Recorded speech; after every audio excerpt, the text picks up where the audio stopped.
Hallelujah. Dakilang Ama, maraming salamat sa oras na ito na binigay niyo po sa amin. Kami po ay nagtitipon, Panginoon, upang pag-aralan ng iyong magandang balita. Dalangin ko po, Panginoon, na itago mo ko sa iyong presensya. Lord, mangusap ka po sa aking mga kapatid. Buksan mo po ang pintuan ng kalangitan. Buksan mo po ang kanilang spiritual na mata at spiritual na tenga upang ang iyong banal na salita ang tunay na maitanim sa kanilang puso. And Lord, it will create a transformation inside of them. Lord, I believe in you. I trust you. Ikaw po ang tagahilom. Ikaw ang tagapagbago. Ikaw lamang po ang may kapangyarihan. Gamitin mo po ang kasangkapan ngayon, Panginoon. In Jesus' name, Amen.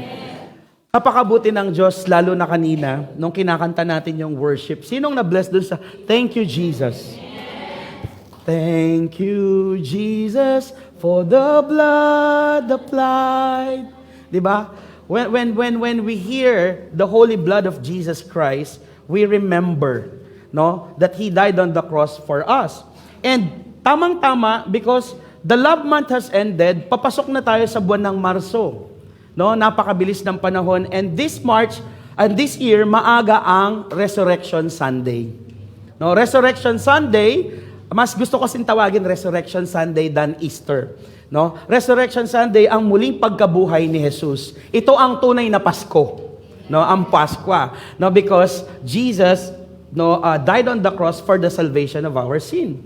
And because of that, no, tayo pong lahat iniimbitahan ko na magkaroon tayo ng pag-aayuno, no, from Monday to Sunday on the 25th of March to 31st of March. That will be the Holy Week. So samahan niyo po kami, and every 3 p.m. meron po tayong prayer meeting and Holy Spirit encounter dito sa church, no? Sa mga available, sa mga may school, okay lang. Kung sino lang ang available, we will gather to remember Jesus. We will study the Word of God and we will remember what happened, no, 2,000 plus years ago. Amen? Are you with me? So today, no, ang session natin ngayon o yung pag-aaralan natin, no, will come from the book of or the letter of Paul to the Galatians. Last month, Ephesians tayo sa mga taga-Epeso, but this time Romans and Galatians, no? And the context comes from Galatians chapter 2 verse 20. Dito natin makikita, no, we will see that the cross, yung krus, set us free from the power of sin. Niligtas tayo, no, sa kapangyarihan ng kasalanan, and we were indwelt in the Holy Spirit. Can you say indwelt?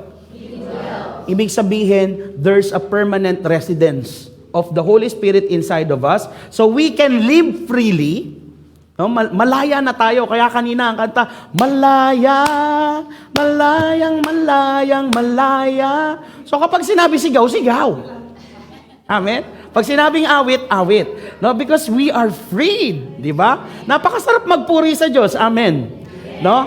And we are free from sins and the power, and by faith, araw-araw, by faith daily, no? The victory, ang victory o yung tagumpay na panalunan na ni Kristo. No? The victory Christ has won for us on that cross. Amen? Isn't it a good news? Amen. Good news yan. No, bigyan ko tayo ng context. Sabi sa aklat ng Roma, by right mag-start tayo sa Romans, but let me just share to you, bakit ko nasabi to? No, because it is a reminder. In the book of Romans chapter 6, ang sabi niya, ito yung bagong buhay natin kay Kristo. Ano ngayon ang masasabi natin? Magpapatuloy ba tayo sa kasalanan para lalong madagdagan ang biyaya ng Diyos sa atin? Kapag ba tayo'y niligtas at tinanggap natin ang biyaya ng Diyos, magpapatuloy tayo sa kasalanan para patuloy na magkaroon ng biyaya? No, that's a question. Sabi niya, aba, hindi maaari, ang sabi ng Biblia. Hindi maaari na magpatuloy pa tayo sa pagkakasala dahil ang kasalanan ay wala ng kapangyarihan sa atin. Amen? Hindi ba ninyo alam na noong binautismuhan kayo kay Kristo, Jesus, nangangahulugan ito na kasama tayo sa kanyang kamatayan. Kaya noong binautismuhan tayo, namatay tayo at inilibing na kasama niya. kung paanong binuhay muli si Kristo sa pamamagitan ng dakilang kapangyarihan ng Ama, tayo rin ay namuhay sa bagong buhay. Amen? So this is a reminder that Paul is telling us that we are dead to sin, we are alive in Christ. Can you tell your neighbor, we are dead to sin, we are alive in Christ? No? Sa mga nanonood po online, pakitype na lang po yan. No? Sa likod, naririnig po ako ng maayos? Praise God. No? So this is a reminder that our salvation, when Jesus Christ saves us from the cross, wala nang kapangyarihan ang kasalanan sa atin. So we are identified with Christ. No? Nung nilibing siya, nilibing tayo. Nung binuhay siya, nabuhay tayo muli. So in the crucifixion, in the burial, and in the resurrection, sa lahat ng nananampalataya kay Kristo, napakaganda ng balita. We are a new creation. We are forgiven, we are forgotten, the old has gone, we are a new creation. But sometimes, kahit na paulit-ulit nating sabihin that we have victory in Christ, yun nga pala ang title ng ating sermon, Victory in Christ, kahit na paulit-ulit natin itong naririnig, most of us, especially believers, we continue to sin. Hello? Sinong aamin dito kahit matagal na tayong Kristiyano, nagkakasala pa rin tayo? Hindi ba natin natatanong, God, parang contradicting yung sinasabi ni Pablo sa Bible, that when we receive you by faith, as our Lord and Savior, the sin has no more power. Diba? In the book of Romans, chapter 6, verse 14, ang sabi niya, for sin shall no longer be your master, because you are not under the law, but under grace. Pero God, ba't nagkakasala pa rin ako? Hello? Bakit ganun? Bakit ang dami ko pa rin pagsubok? Tapos konting bagay lang, nahuhulog ako sa kasalanan. In fact, kapag nag-aaral ako ng Bible, ang dami naman demands ni God. Bawal mga lunya, mahalin mo yung kapwa mo. Diba? Let's walk like Jesus. Ang hirap naman. Hello? Sino nakaka-relate? Ang hirap naman maging Kristiyano. Mahalin mo yung kapwa mo, mahalin mo yung mga kaaway mo. No? Paano? No? Is it really possible? Posible ba talaga that we can walk like Jesus? Posible ba talaga na mahalin ang kapwa natin na kahit na dinudurog na tayo at sinasaktan na tayo, kaya pa ba natin siyang mahalin? No? Or maybe some of us are asking na ang dami namang conduct na hindi natin ma-achieve. Sabi ng Lord, no? Galatians 5:22, we must be joyful at all times, rejoice at all times, in any circumstances. Aba God, may sakit na nga ako, tatawa pa ako. Magre-rejoice pa ako, mag-hallelujah, amen pa ako. Wala na nga kaming makain, di ko na nga mapaaral yung anak ko. Praise the Lord pa rin, hallelujah pa rin. God, ang hirap. Hello? May kausap ba akong Kristiyano?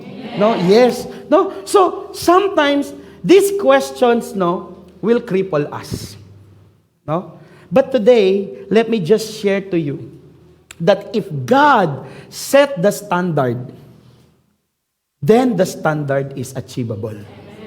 Hindi tayo pababayaan ng Panginoon na bigyan ng pagsubok na hindi natin kayang lusutan. Kaya sabihin mo sa katabi mo ngayon, no, since this day, no, yung tuturo ko sa inyo is from Galatians chapter 2 verse 20, one verse lang.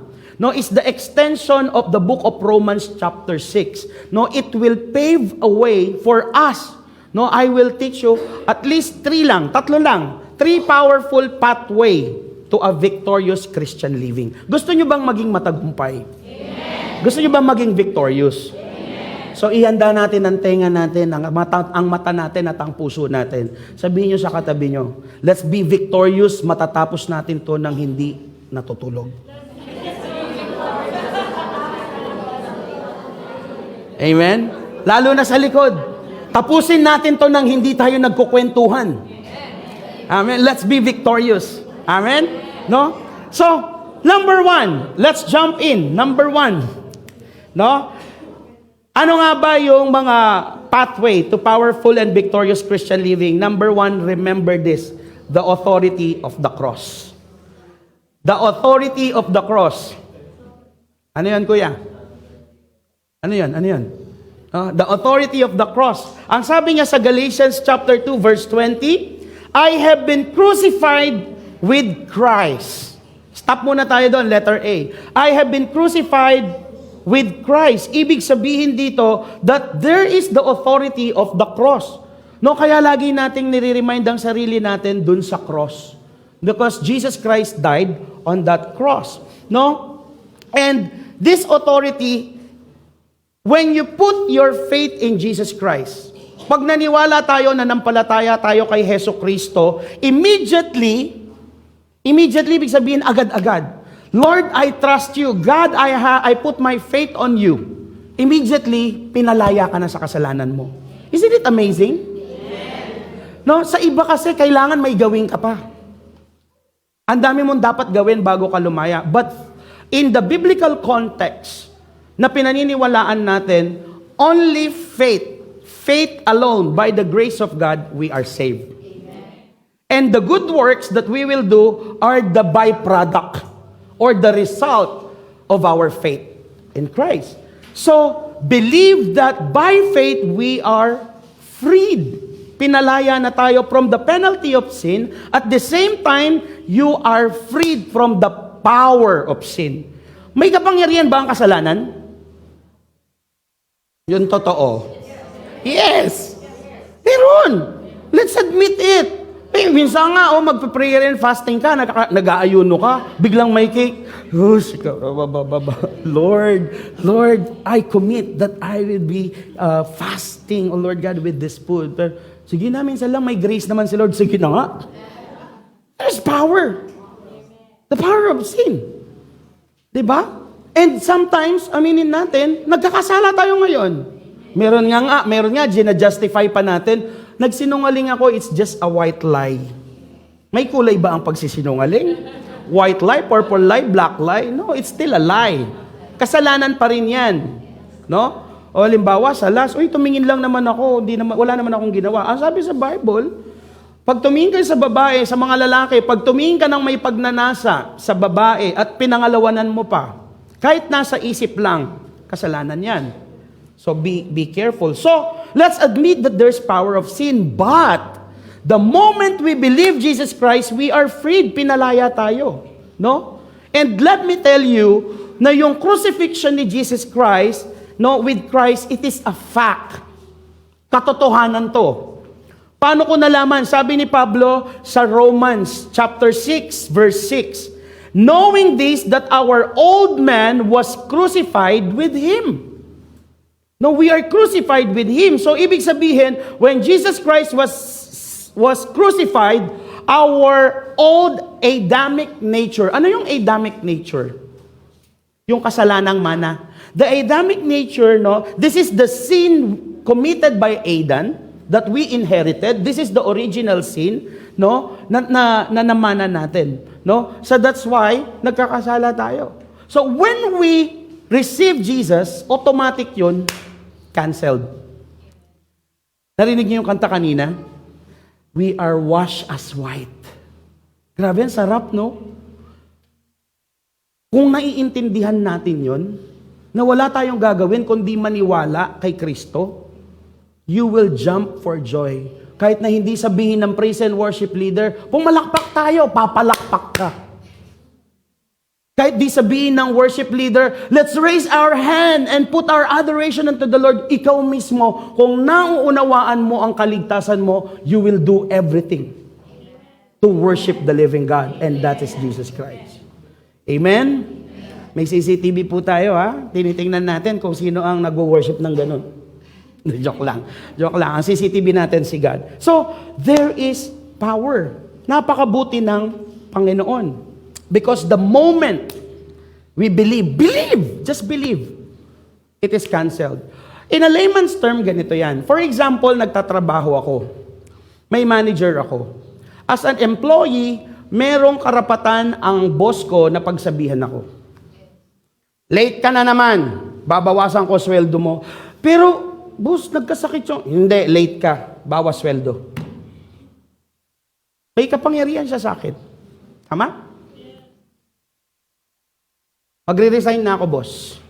Alis na ako. May kapangyarihan pa ba siya sa akin? Wala na. It is canceled. Why? There's no longer contract with us. Wala na siya kapangyarihan sa akin. So kung dati binubuli-buli niya ako doon sa work ko, ngayon pag nagkita kami sa daan, pwede ko na sabihin, balak sabihin, uy, Laki, kumusta na? Bakit? Kilala kita. Pwede, di ba? I have the freedom to do whatever I want because we have no longer connected with one another. I am no longer slave to my boss. Naintindihan nyo? Parang ganun sa kasalanan. So, that is the fact. The sin, the power of sin, has no longer power over you because of the cross. The crucifixion. Ano pa? The crucifixion with Christ, it has a purpose. Hindi naman pwedeng sinabi lang yung statement na, oy, you are crucified with Christ and then walang purpose. There is always a purpose. What is the purpose? Ituloy natin. Sa Romans chapter 6, sabi ganito, knowing this, that our old man is crucified with him, this is the purpose, that the body of sin might be done away with or be destroyed. Diba? Done away with, be destroyed. Ibig sabihin, madidestroy yung kasalanan. The body of sin, no? The word done away with dito, no, it means destroyed. But it doesn't mean annihilate. Can you say annihilate? Annihilation. Ano ba, alam niyo yung meaning nun? Actually, ako rin nagpa-Google eh. No? So, ito yung complete destruction na parang wala na, as in, hindi na nag-exist. As in, like a water, actually water vapor still exists yung air. But annihilation means totally gone. But this one, sa verse na to, it is just destroyed. Meaning it's still present. Kaya dito tayo manggagaling. No? It simply means that it render inoperative. Ibig sabihin, hindi na siya pwedeng gumalaw. Kumbaga, nakatali ka na. Nakatali na siya, wala na siyang kapangyarihan unless i-unlock mo. Ngayon, dito tayo manggagaling. Yung tanong ko kanina. Pastor, sabi nyo, we are no longer slave to sin, we are freed from sin. Bakit as a Christian, nung lalo akong lumapit kay Kristo, lalo akong nagkakasala? Bakit mas lalong malaki ang kasalanan? That's the point. The purpose, when you have faith with Christ, you must believe that the sin has no longer power. But the moment you unlock and allow Satan to work through you, possible ka pang magkasala. Nagigets nyo? Kaya ba nating hindi magkasala? Yes. Because it has no power. We are victorious in Christ Jesus as our Lord. Sabi dito, di ba, ineffective na siya when you receive Jesus Christ as your personal Lord and Savior. So your old sinful nature lost its power and control. Wala nang control dapat sa atin ang kasalanan. Pero bakit nahuhulog tayo? You choose to. You choose flesh over spirit. The Spirit is living in us. The Holy Spirit is living in us. Our advocate, our helper. But hindi natin siya kinakausap at hindi natin siya hinihingan ng tulong. Mas pinapaboran natin yung flesh. Our carnal mind. When you say carnal, tawag ng laman. Halimbawa, ano bang tawag ng laman? Gutom, antok, katamaran. Ang tawag ng laman doesn't limit with sex or impurity. Tawag ng laman ng yosi, ang alak, ang chismis, ang panghuhusga, ang hoarding. Madami ka pa sabon, bibili ka pang iba-ibang sabon. Sa mga babae, wala akong may suot pero yung cabinet puno. Hi, baby. Kasalanan yun. Oh, madaming walang damit. No? So, do you understand? That's why nagkakasala pa tayo. He is not fully destroyed. No? It's still there. But if you will understand that it cannot function, yung kasalanan, wala siyang power. Halimbawa, itong electric fan na to. Nandito ba yung electric fan? May function ba siya nagagamit? Hindi. Nandyan siya pero walang hangin na lumalabas. But the moment you turn it on, nandyan na siya. The same way with our sin. We are no longer slave to sin. Nasa katawan natin. Pero wala siyang power unless may nagkontrol. Naintindihan? Sinong nagkokontrol? Tayo. Ang kaya lang gawin ni Satan is to deceive you. Ang kayang gawin ni Satan to tempt you, uy, nakawin mo na yan, wala namang nakakakita. Kunin mo na yan. O kaya sabi mo, watch ka na ng porn. Mga kabataan, wala naman nanay tatay mo. That's what he can do. To tempt you. But the power for you to sin is you yourself. If you allow the enemy. If you open the doors. If you open the window. Kaya tayo nagkakasala. But, on the other hand, we can contradict that. I will tell you later kung paano. But let's move on letter C. So, naintindihan? No? Crucifixion with Christ is a fact. Crucifixion with Christ has a purpose. The purpose is actually, no, that the body of sin might be destroyed.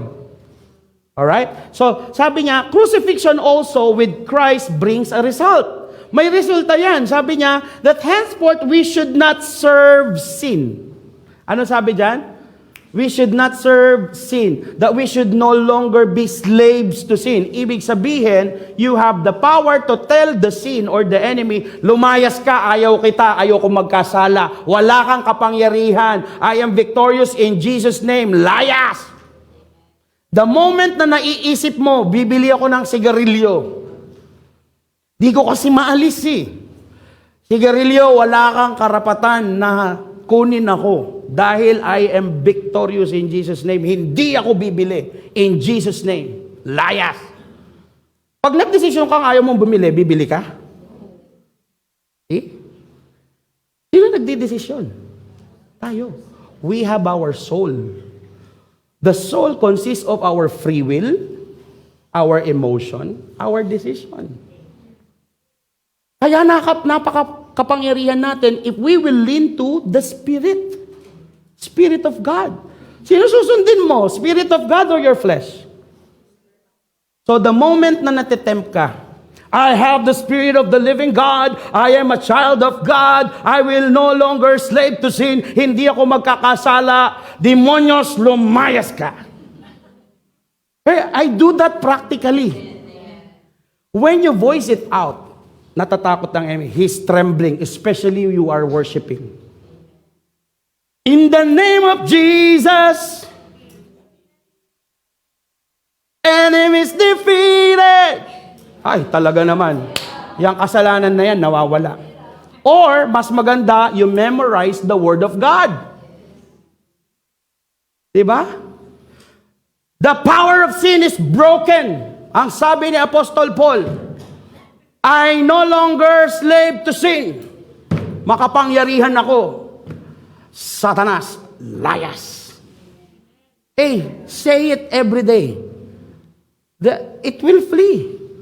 Sinabi yan ni Apostol Santiago sa the book of James. You must flee from your sin. Amen? That's why crucifixion with Christ, it brings results. In other words, you are now free not to sin. Ang sabi niya, free not to sin. Ibig sabihin, it's still your choice.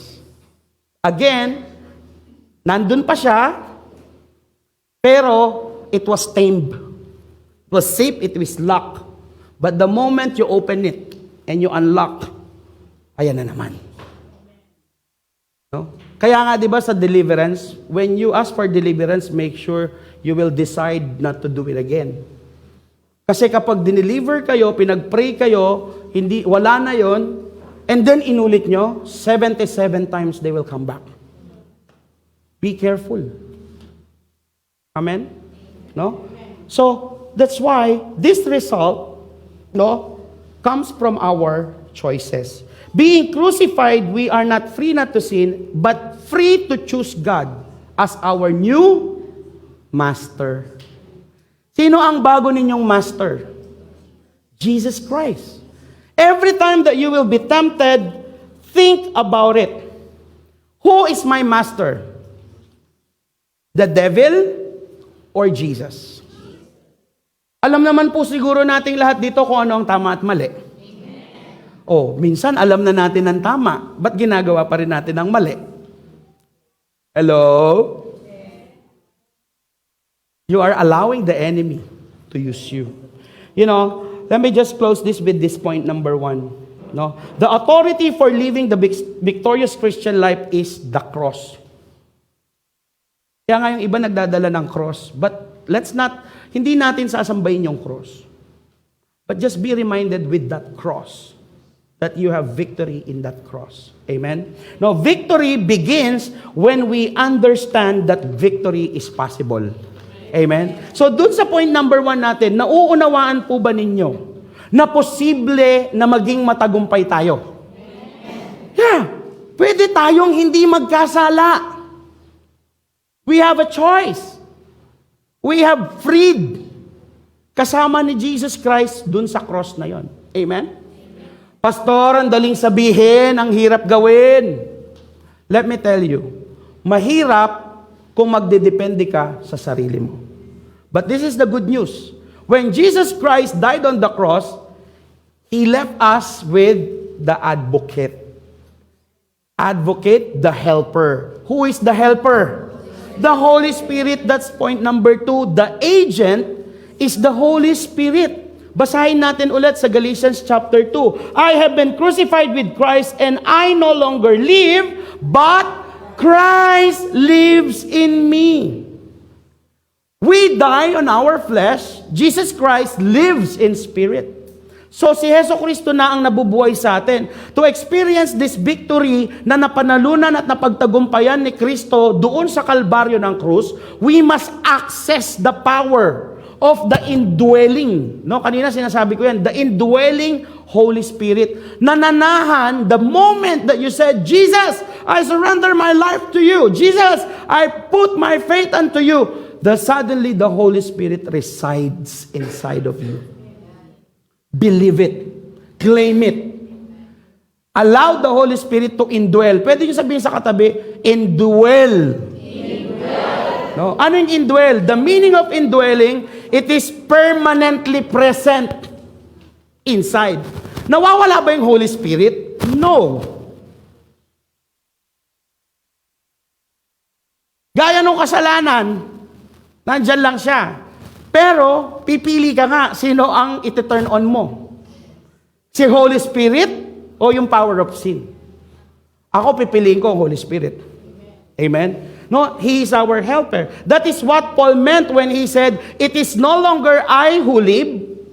Hindi na yung flesh mo yung nabubuhay, but Christ lives in me.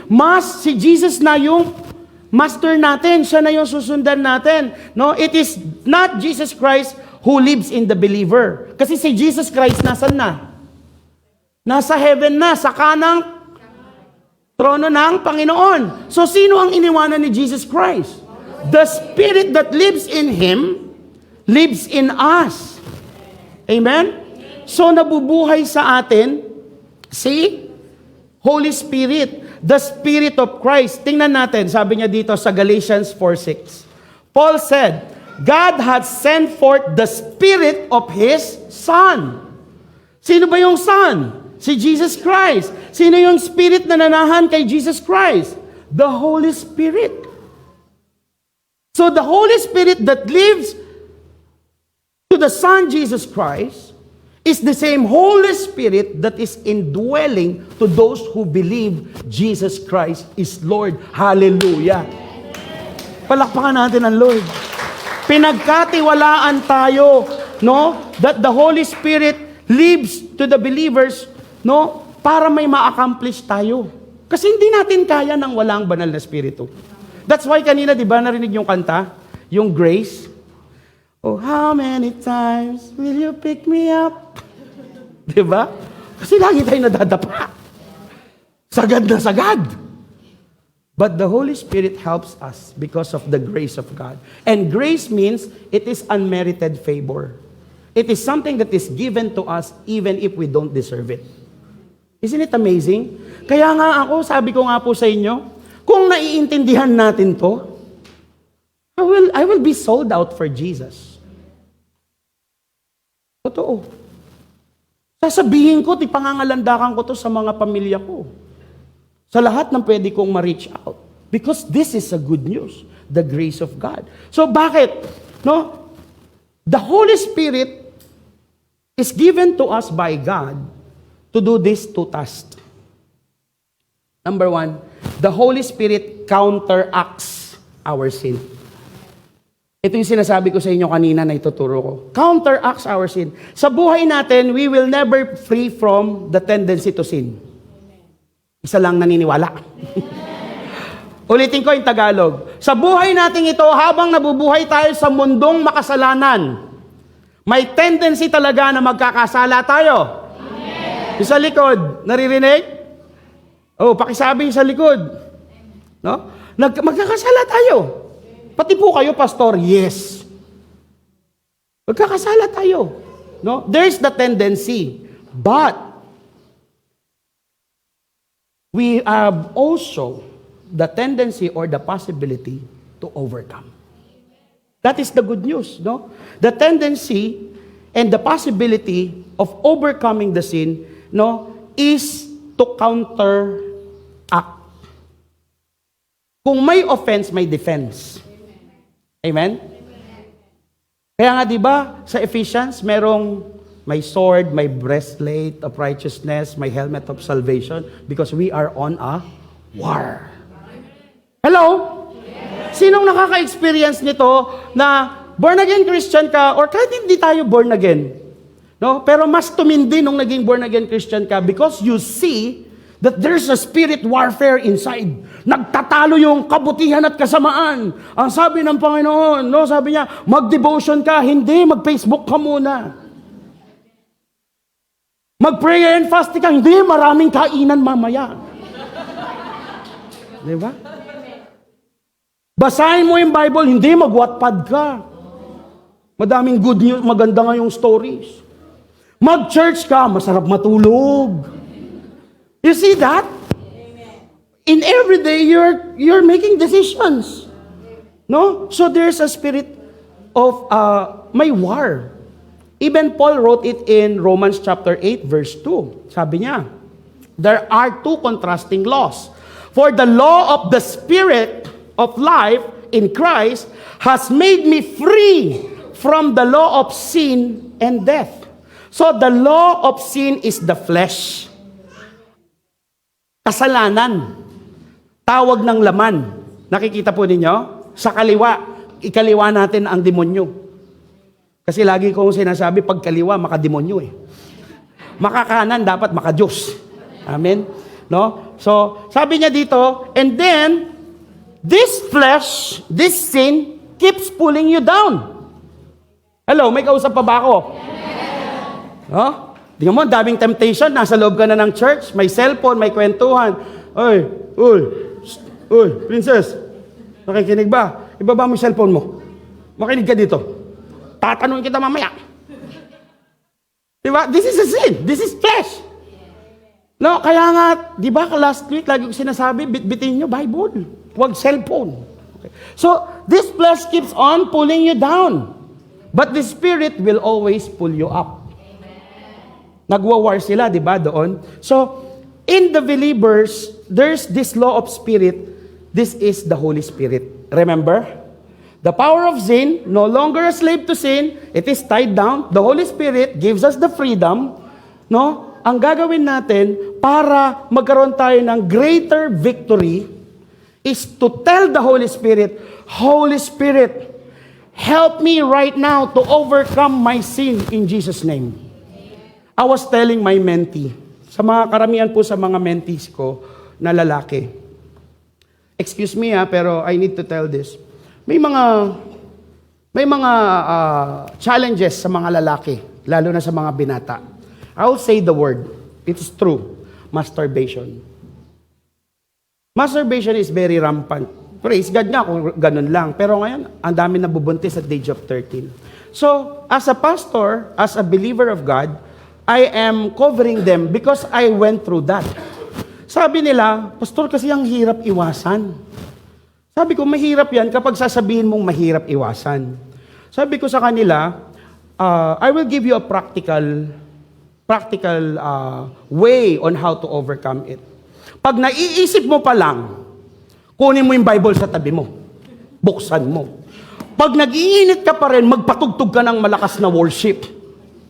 Kapag walang kapangyarihan yung worship at yung Bible, no, tapos binuksan mo pa rin yung porn at nanonood ka ng porn, tapos nagsimula ka na.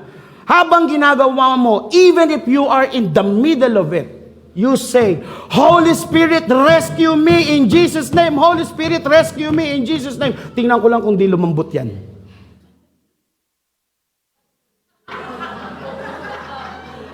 I'm serious.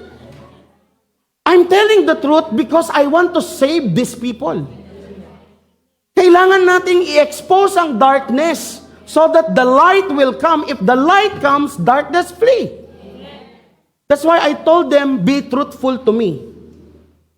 Kung meron kayong mga problema na hindi nyo maiwasan, temptations na alam ko naman na ginagawa nyo dahil pinagdaanan ko, let us know. We will give you tips on how. Right? Because the Holy Spirit is very willing to help us. Sometimes hindi lang natin siya tinatawag. Sa mga nanay na maraming problema, yung po problemahin yung pagkain, yung pang tuition, tapos ang dami pang household chores. Tapos yung isip mo parang patong-patong na, ano kayang unahin ko. Alam niyo po, ang problema, hindi naman yung gawain at dami ng problema. Ang problema, kakaisip nyo lang. Nag-iisip ng problema, wala naman kayo solusyon. I would advise, Lord, ang dami kong problema, sabihin mo lahat ng problema mo. Lumuhod ka.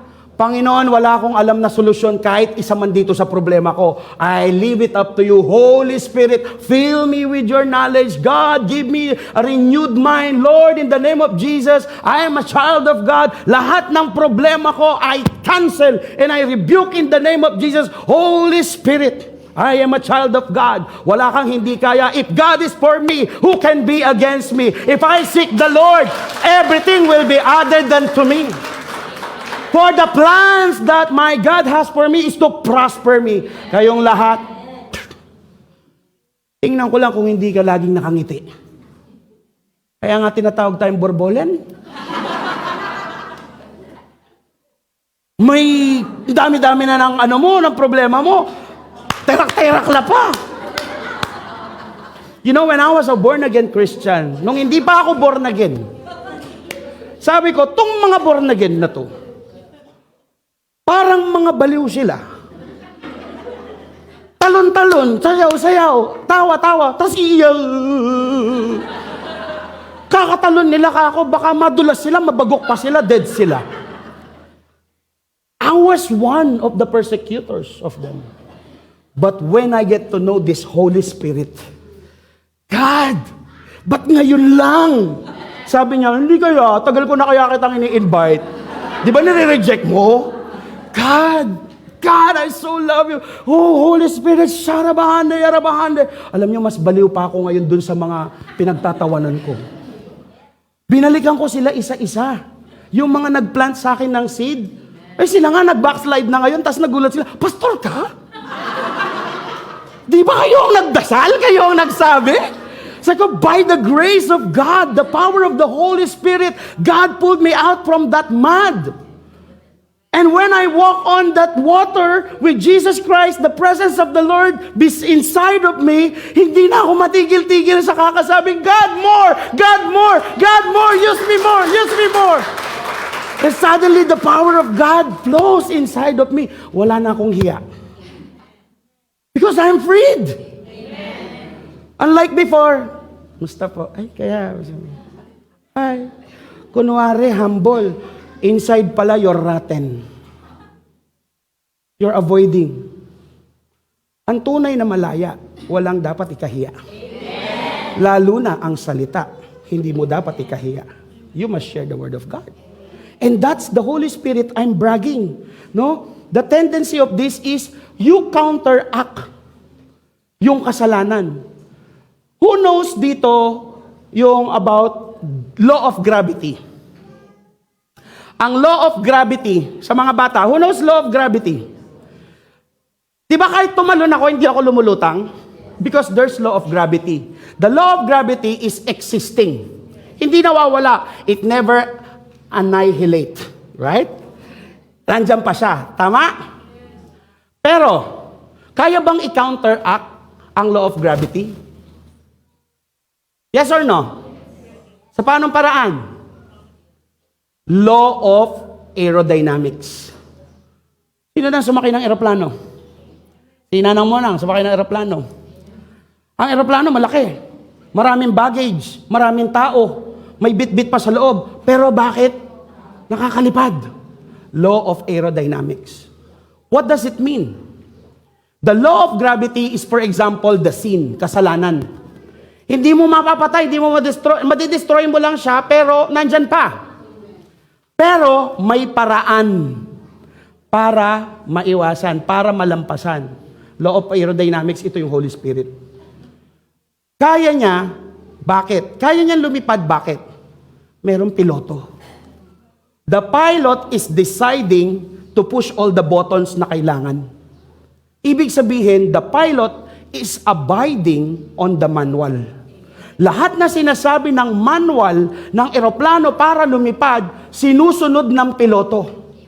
The moment na hindi sinunod ng piloto, ano mangyayari? The law of gravity is powerful than the law of aerodynamics. What does it teaches us? The manual is here. We are the pilot of our life. If we obey and read the manual, we will fly high, we will overcome sin, we will be victorious. The power of sin, no, the slavery to sin is no longer exist. Can I hear a loud and resounding amen? Posible ba? Posible, posible po. Look at me. I'm not bragging, but I'm bragging my Jesus Christ. Dati akong porn addict. Araw-araw di ako matulog ng walang porn, walang alak, walang yosi. Ang girlfriend ko noon, nung di ko pa asawa si Ate Chow Yen, bawat kanto meron.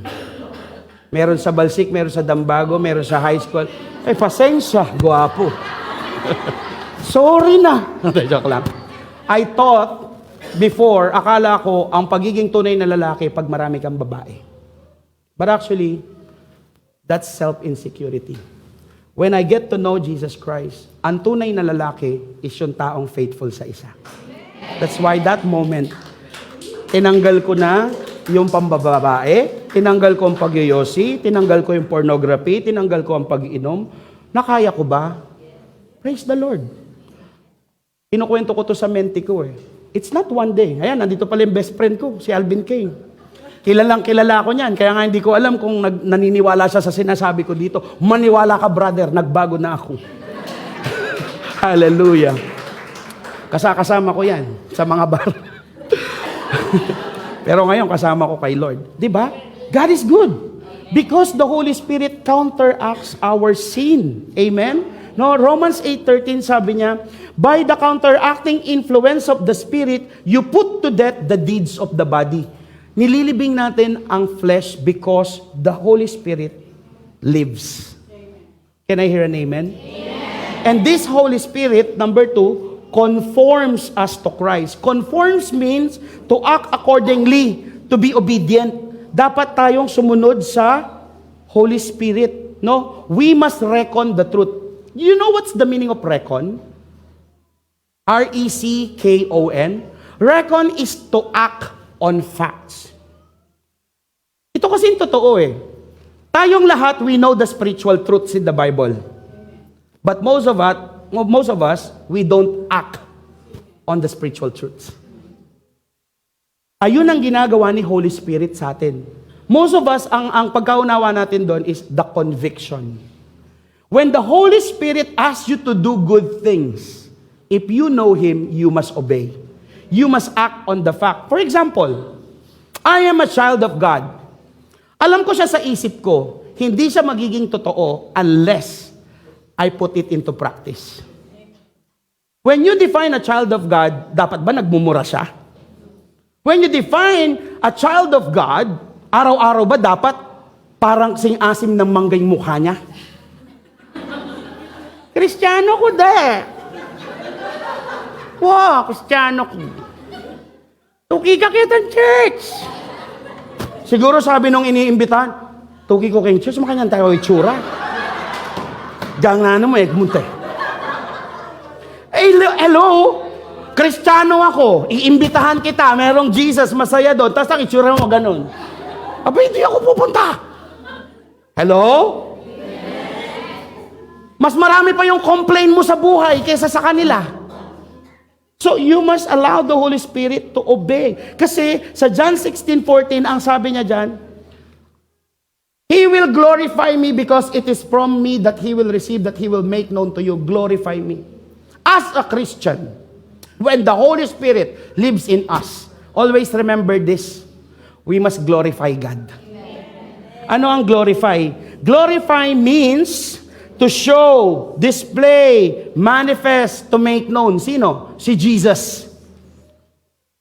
Tapos sasabihin mo, good morning po. Christian po ako. Gino-glorify mo si God? Ganun ba yung manifestation ni Jesus Christ? Hello, are you getting my point? O kaya halimbawa, hello, good afternoon, kumusta? Okay lang, pastor. Yun, meron na naman sakit yung anak ko. Wala naman kami makain. Puro naman kami problema. Gano'n ba? Nag-pray ka ba, te? Nagpipray naman ako, pero hindi naman sinasagot. Parang kayo lang ang sinasagot. Wala naman nangyayari sa buhay ko.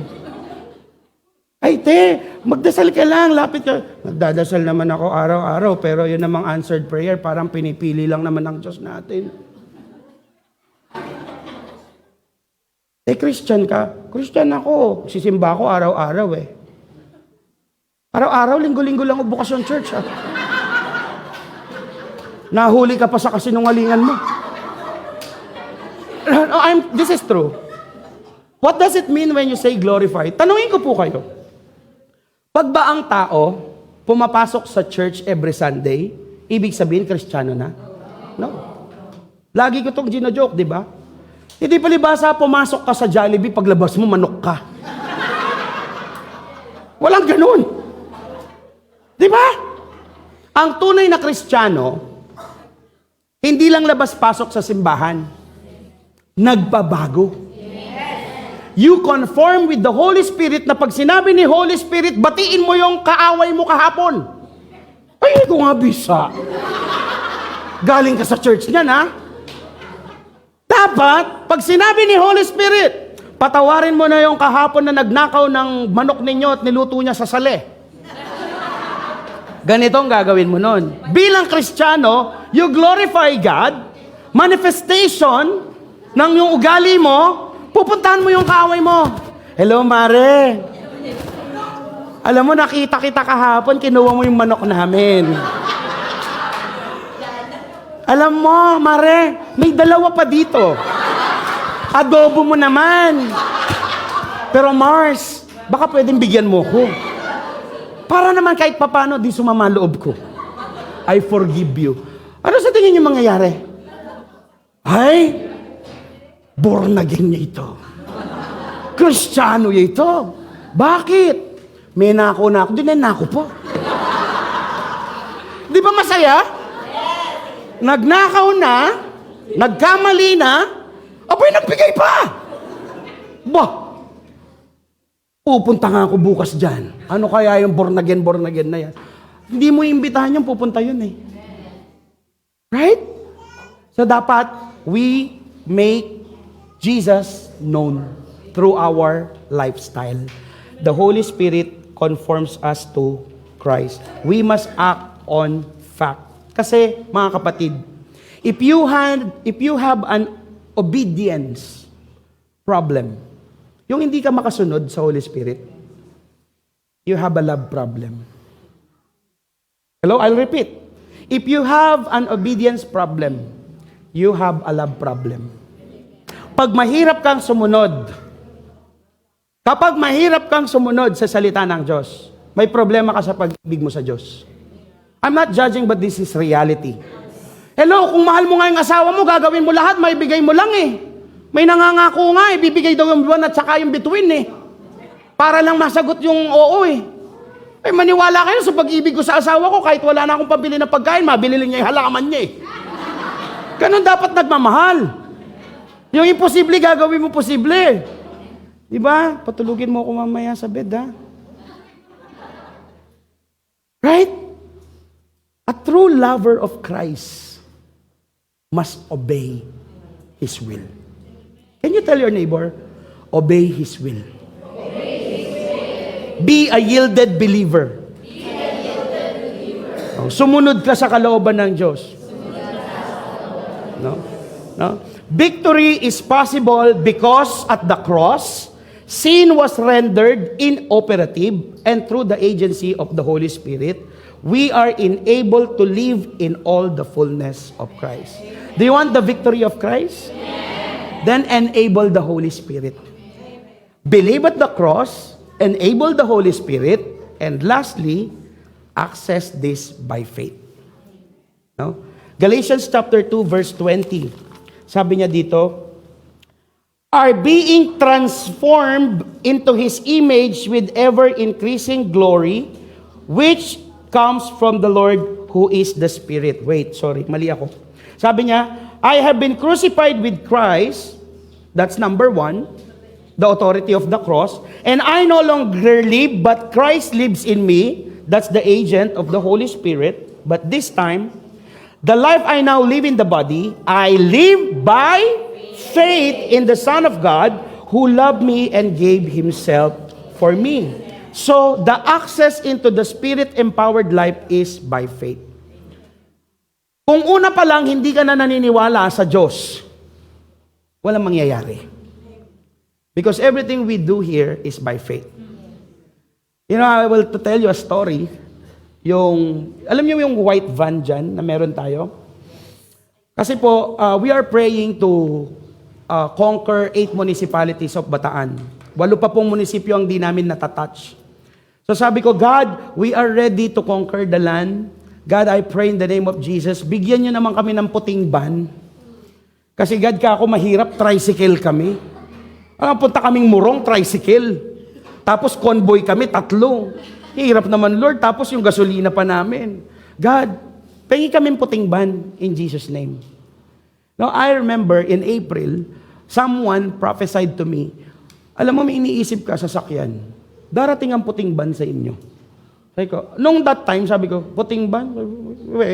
Di nga. Sino magbibigay ng puting ban sa amin? Sabi ko, mahal kaya ng van. But again, inulit yun ng isang pastor na kakilala ko, sabi niya, doon sa may punerarya, may patay, sabi niya, brother, sabi niya, I envy your ministry because you are just beginning. I believe the Lord will give you a car. Ito naman a car. But I think it's white. Sabi ko, di, pangalawa na to. Sige na nga, Lord. Amen na. So, April, May, June, July, August. Sabi ko, dito sa youth camp namin, Isaiah 6:8, here am I, send me. Yun po ang theme namin. Sabi ko, God, here am I, send me. Send us, O Lord God, Father, to this municipality. By faith, God, alam ko po makukonquer namin yung land because of your will. Here comes January. Ayoko po talaga mag-drive, takot po ako. No? Pero sabi ng Lord sa akin, kumuha ka na ng driver's license. Sabi ko, God, alam mo namang ayoko nagda-drive. Kumuha ka ng driver's license. Sinabi ko sa asawa ko, sabi ko, B, ayoko talaga. Natatakot ako sa daan. Sabi ng asawa ko, sige, ako na lang kukuha. Ako mag-drive para sa'yo. Naaalala nyo, sabi ko, mahal na mahal ko asawa ko, hindi na, B, ako nang kukuha. Ako nang kukuha ng driver's license. Sa pag-ibig ko sa asawa ko, kumuha akong driver's license. Praise the Lord, nakapasa naman. February 11. Dumarating po yung kaibigan ko.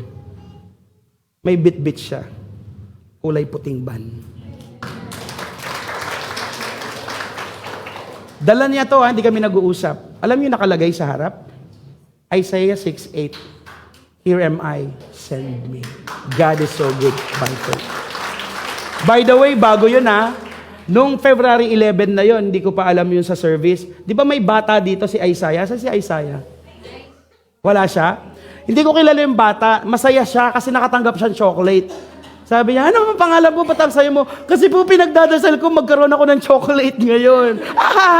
Sabi ko, Isaiah, welcome! Ang saya-saya. Sabi ko, natatawa yung mga magdo-donate kasi akala nila alam ko. Yung pala, it's a prophetic gesture that we welcome Isaiah the van for us to be sent. That is by faith. Anong ibig sabihin dito? Sabi ni Paul, the life which I now live in the flesh, I live by faith in the Son of God. Faith appropriates what God provides. Faith appropriates what God provides. Ano yung appropriate? Take it, claim it for your own use. God, akin na yan. Kung sino magkagusto ng sasakyan ngayon, Lord, I want that also. By faith, magkakaroon ako ng sasakyan. Wala namang kumukuha sa inyo. By faith nga, di ba? Oy, maniwala kayo, si Vanessa at si Danny Rick, dito. Walang mga trabaho, nakakuha ng 2 sasakyan. Hallelujah. Si Nanggay may bago sasakyan. No, God is so good. And this is the year of open reward. So whatever you pray in the name of Jesus, it will be done by faith. Access it by faith. Kung gusto nyo magkaroon ng anak, which is kami ni Chow-Yan, magkakaanak kami ngayong taon na to. Kambal! In the name of Jesus, her womb is open. Sa lahat na magkagusto ng bagong bahay, in the name of Jesus, claim it. No? No, claim it. Kung gusto nyo maligtas ang mga nanay nyo, tatay nyo, mga kapatid ninyo, in the name of Jesus, sasama sila sa church. Amen? We will grow to 3,000 in the name of Jesus. Hallelujah. So, sabi niya, faith appropriates this provision and we find victory. Now, let me end this with 2 Corinthians chapter 12, verse 9. And I want you to help me. Sabay-sabay tayo. But he said to me, my grace is sufficient for you, for my power is made perfect in weakness. Therefore, I will boast all the more gladly about my weaknesses, so that Christ's power may rest on me. The power of God rests in you, for you are all victorious in Jesus' name. Can we all stand up and worship the living God? Hallelujah. Oh, hallelujah. Sharabahande, rabakia, rabasande. Are you blessed? Sa mga nanonood po online, are you blessed? Naririnig ko by faith, nagtatype kayo, amen. Alam niya, church, kahit sa mga nasa labas, no? Continue to have a childlike faith. Because gaya ng isang bata na hihingi sa tatay niya, hindi ka mapapahiya. That's the beauty of the cross. The power of the cross, whenever we fix our eyes on Jesus Christ, we will see miracle. We will see signs and wonders. And I believe that in Jesus' name, the agent which is the Holy Spirit that resides in us, He's giving you right now the joy. He's giving you right now, no, yung soul ninyo, there's an open window that the Lord wants to deposit to you. And I can see by faith, in the name of Jesus, whatever you ask in the name of the Lord, kung gusto mo ng bagong bahay, gusto mong makawala sa iyong problema, bigyan ka ng finance ng Lord para yung hirap na nararamdaman mo maibsan na, believe that it is done in Jesus' name. But above all else, it is our soul. It is our spirit. Believe that Jesus Christ died on the cross para makasama natin siya sa kaharian niya. It is a good news na tayong lahat, with the blood applied to us, I believe that I will go to heaven.